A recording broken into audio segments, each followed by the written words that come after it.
red crossing with white, and it gives you pink.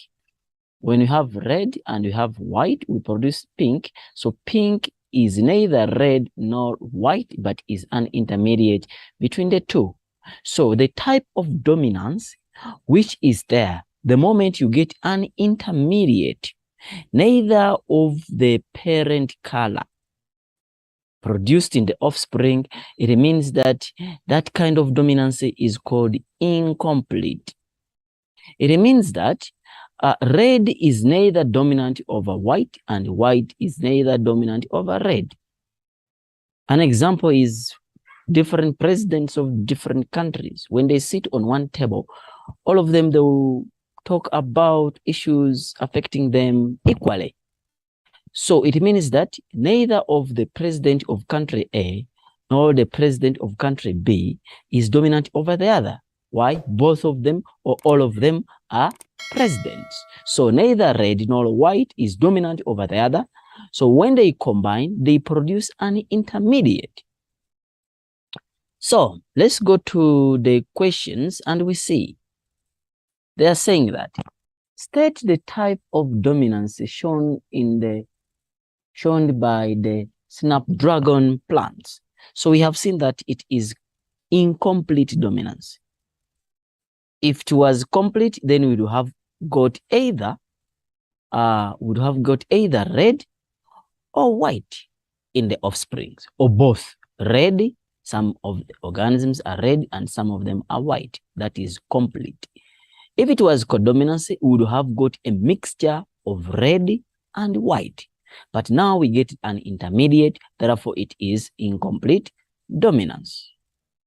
Give a reason for your answer. The answer, we have explained it, that you produce an intermediate or an intermediate color was produced. A gardener crossed two pink flowers. Use the genetic cross to show the ratio that is expected of when you cross two pink flowers. So it means that if both of them are dominant, definitely this is going to be capital R, capital W, capital W. Yes, they produce one gamete from this side and one gamete from that side. So this one is going to produce a capital R. This one is going to produce a capital W. So it means that this crosses with this, you produce this. And RW is an intermediate of red and white, which is pink. So it means that when you're talking about the genotype of pink, we have to use this. So what are you supposed to write? Okay. We are saying that now, the first thing you need to do is you say, because it is a second generation we are crossing, therefore it is advisable to use P2. So it's going to be P2. You tell us the P means parent. So P2, parent 2, because we have already parent 1. So now pink and pink, it means that that's P2. Yes, if it's a second generation, we use P2. P2, yes. We can say F2, second Fourier generation. We mark this as ones, like, so you give you one tick there. So don't forget, if you write P2 or P1, F1, it must be, yes, it must be P2, F2, P1, F1. If you write one, you don't write the other one, then you get it wrong. For example, P2 and don't write F2, you don't get a tick. So now P2, you tell us the phenotype.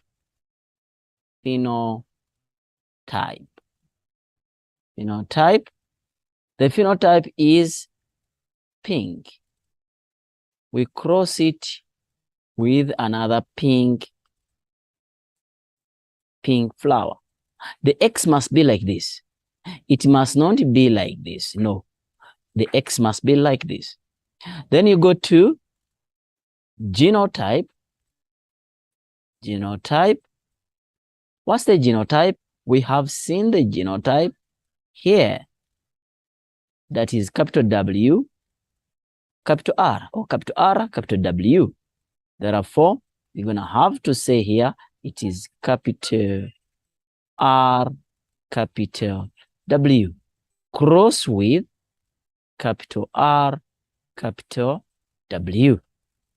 Now, these must separate under meiosis. So you write the word meiosis. So meiosis, you form the gametes, capital R, capital W. Here, capital R, capital W. So we call these ones gametes. Gametes. Don't leave these gametes naked. In most cases, I always tell my students not to leave these gametes naked. They're not at the beach. All right. We circle them. We circle them. We circle them. Even if you don't circle them, still you get a tick. But I prefer to circle them. Why? So that we can differentiate them from the genotype. And always know that there must be a space between these two gametes. Don't combine them, because when you combine them, then it will look like it is a genotype. There must be spaces there. All right. Now these gametes, they're supposed to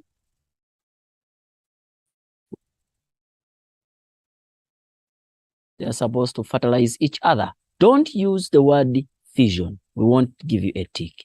Fertilization.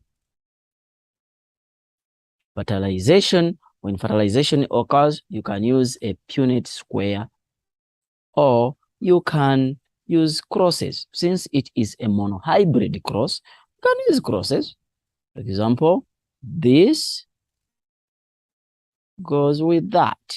So I'm going to have capital R, capital R, and now this with that. So it's going to be capital R, capital W. Now this with that is going to be capital R, capital W. Then this with that. So it's going to be capital W, capital W. Yes. So this is what called fertilization. So these are the offsprings of the parents. So F1 offsprings. What are they? They said snapdragon.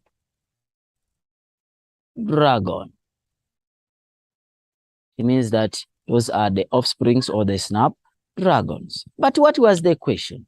The question is saying, use the genetic cross to show the ratio of the expected phenotype in the offspring. So we are looking for the ratio of offspring. Okay, let's look at the ratio of the offspring. Now, capital R, it is red. So I have red. How many are they? It's 1. Comma. I have capital R, capital W. It is pink. Capital R, capital W is pink. So I have 2 pink. And then now I have capital W, it's white. I have 1 white. So basically I have 1, 2, 2, 2, 1. So that is it. So now when you are looking for a mark, when we mark, we are looking for ticks, and then sometimes we put what called a compulsory mark. So in case we come here, we do this, we do, yes, this and that, we give you a tick. Phenotype, we give you a tick, it must have a cross. Genotype, we give you a tick, it must have a cross here. If it doesn't have a cross, the tick might not be given to you. So we come to the gametes, we give you a tick, and then we have for crossing and you get the offsprings, we give you a tick. So because the question is saying give the ratio, so this one might be a compulsory mark. It might be a compulsory mark. So we give a tick, but we put the word C there, which means that it's compulsory. There is one mark short, which is meiosis and fertilization. Give you a tick. So how many marks are there? It's 1, 2, 3, 4, 5, 6, 7. And then in most cases, we give you 6 marks. And also sometimes cross, we can give you a tick there. So maybe we can say that this question is 6 marks. But how do we count? When you are counting, first count this. However much you get all of them, like you have all of this. Without this now, for this case, you won't get 6. You have to be with all of them. You have to be with all of them plus this. Or you have to be with this plus another 5 so that we make them to be 6. So that's how we mark the genetic cross. This question, it is 2022 Department of Basic Education, NCS. Another question is about evolution. Here they're saying that diagram A and B show the ventral, that is the bottom side of the skull, of the skulls of 2 organisms. The diagrams are not drawn to scale. It means that they are not, that's not their size. So now asking, which diagram represents the skull of bipedal organism? Let me first explain the word skull. Some people, they confuse the word skull and cranium. Cranium is where the brain goes. The skull involves even the jaws. So when you are meaning where the brain goes, please don't use the word skull, use the word cranium. So skull is the whole thing, the head, including the jaws, the teeth, and everything. But when you talk about cranium, please, we are talking about where the brain goes. All right. Now, which diagram represents the skull of bipedal? Bipedal, it means that organism is walking on 2 limbs. If the organism is walking on 2 limbs, it means that what shows we have 3 factors which you can identify whether the organism is walking on 2 limbs or not. The first one is the position of foramen and magnum. The second one is the shape of the spine. If it is S shape or C shape. S shape, it means that it allows flexibility for the organism. So therefore, it is bipedal. And then C shape, the flexibility is not there. Therefore, it works on 4 limbs, quadrupedal. So, the pelvic girdle for the case of bipedal must be short and wider to support the upper weight and allow easy movement. The other one, it must be small and narrow. Then foramen magnum for the bipedal organism, it must be in the forward position. That's how we want it, in the forward position.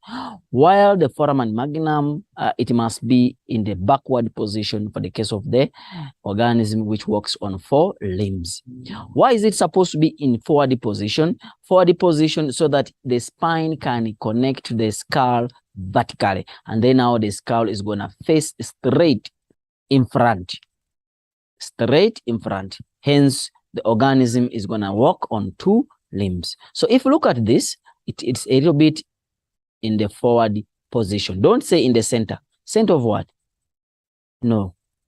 Even this side can be center if I measure from this side to this side. So it's going to become the center. So the center, we say in forward position. Well, this one is a little bit backward. So it is not in the forward position like this. So it is backward. So it means that this is a bipedal organism. This one is the quadrupedal organism. So they're saying, give one visible reason for your answer. So the answer here is B. If the answer is B there, Therefore, it means that, give one reason, is because the foramen magnum is in the forward position. So it is in the forward position. And then they're saying that tabulate two visible differences between the upper jaw. Now here, they're looking only and specifically the upper jaw, these jaws which you see. So don't talk about other parts. The upper jaw in diagrams A and B. When they say the word tabulate, that's a mark. The word tabulate, even you can see that is 5 marks. So when you draw a table, please make sure that you draw a correct table so that you get all the marks. So you write here, for example, skull A and then skull B, for example. Make sure that you close the table. You lose marks here. Ne? Don't just draw a T and then you write. No. If you draw a table, make sure that you put the heading. Ne? Please close. Don't just draw it like that. Please close the table. Close the table. It doesn't cost you anything for you to close the table so that you don't lose a mark. Be neat when you are writing. All right, now let's compare. Skull A, skull A. This is skull A, skull B. So number one, they're saying the upper jaw. Let's look at these teeth. This and this. The canine here, they are big, meaning that they are well-developed canines. Here, the canines are less developed, meaning that they are small. Number two, this one has a rectangular palate. Here, it has a U palate. Ne? It's like a C or a U palate. Here, it is rectangular palate. So, those are some of the differences you can talk about because they are talking about the jaws. So the palate here is rectangular palate. Here it is U shape, or the jaw, they are U-shaped, and then here, yes. And then they are saying that so you get 2 marks for the difference and 1 mark for the table. Then they're saying explain the significance of the shape of the spine. I talked about it. That is associated. Shape of the spine, significance of the shape of the spine that is associated with the skull B. What is skull B? Skull B, we say that it is walking on 2 limbs, and the shape, if you look at it, it is S shape. Because they didn't talk about which shape is it, then mentioning the shape could make you to earn a mark. Therefore, the shape is S shape. Yes, S shape. But what is this S shape for? It allows flexibility of the organism. So it makes the movement a little bit easier. Then, in most cases, things related to the graph, I only point out what is very important and the most likely questions which are likely to come when they bring a graph, because so that there is no cramming about the graph. So now, if they ask you to describe, when they say you're supposed to read the whole question. Herbicide is a chemical which kills a plant. Glyphosate is used to control the weeds in maize fields. The herbicide kills the weed, but it cannot kill the maize plant. The herbicide kills the weed, but it can also kill the maize plants. It has been found out that weed developed resistant to glyphosate treatment. Scientists carried out an investigation to determine the development of the glyphosate resistance in the weeds.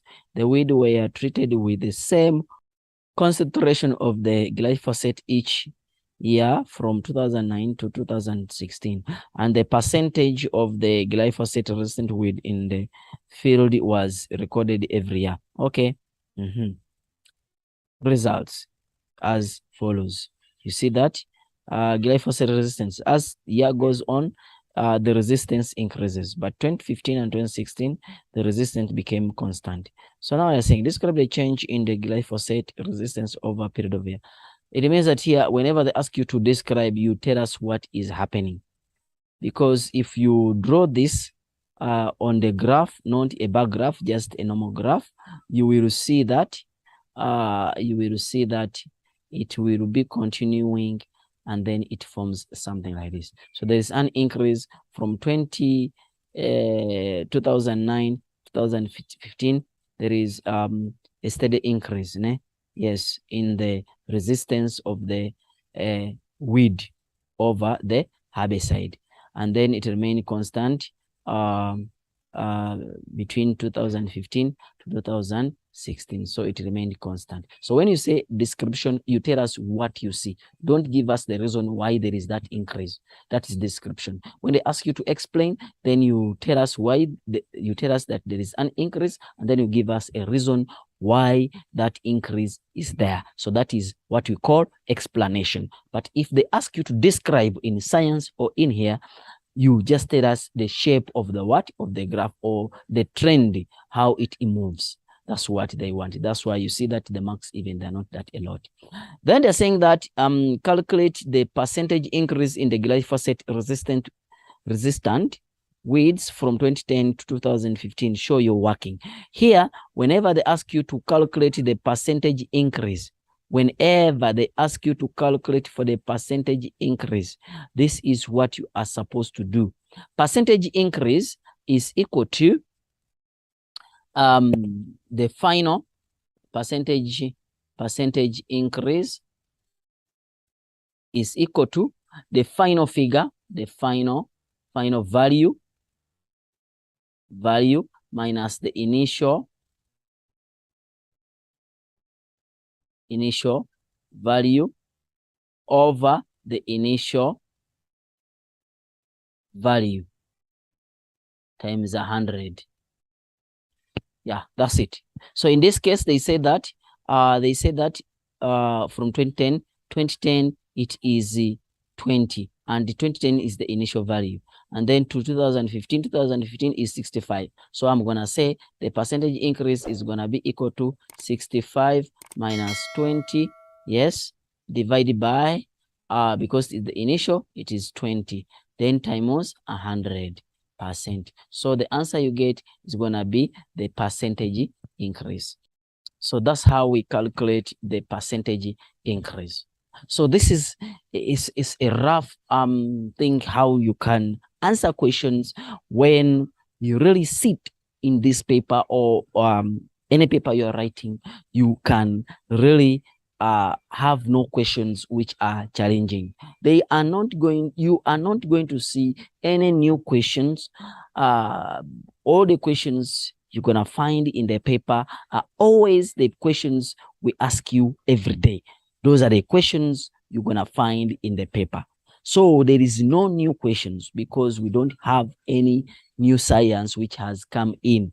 So the curriculum remains unchanged for a period of years. So no new questions. Don't expect new questions in your exam. So please try and focus on, we have the same format of setting, so we cannot set outside the examination guideline. So scientists isolated the gene from for glyphosate resistance from the weed and used it to genetically modify the maize plant. Okay, explain the economic benefit of making the maize plant resistant to glyphosate.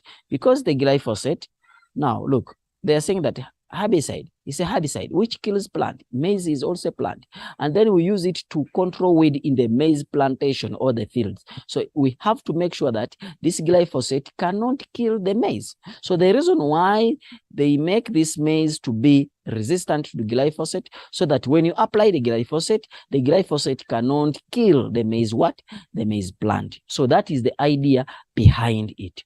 So I'm not saying that this is the exact question which is going to come, but when they give you such question and you don't have any idea, you can go back in the passage, most especially these questions which are involving of reading, go back, read again, and then identify. Then they're saying that draw a bar graph. Before I go to the bar graph, can you identify the independent variable here? You can identify the independent variable here. So is the weed dependent on the herbicide, or the herbicide depend on the weed? It means that the weed will depend on the herbicide over a period of years. That's why here you see that over a period of time or years. That's why you see here that glyphosate resistance, the resistance will accumulate based on the period of years, meaning that this herbicide will be resisted based on the period the weed has stayed in contact with the herbicide. Therefore, the resistance depends on the contact time it has stayed with the herbicide. Hence, resistance becomes the dependent, and then the period of the contact becomes the independent. Okay, the bar graph. Now here, when you talk about the bar graph, you need to know the things we are looking for, so that when you go to the exam, you don't miss any question concerning about the bar graph, concerning about the graph.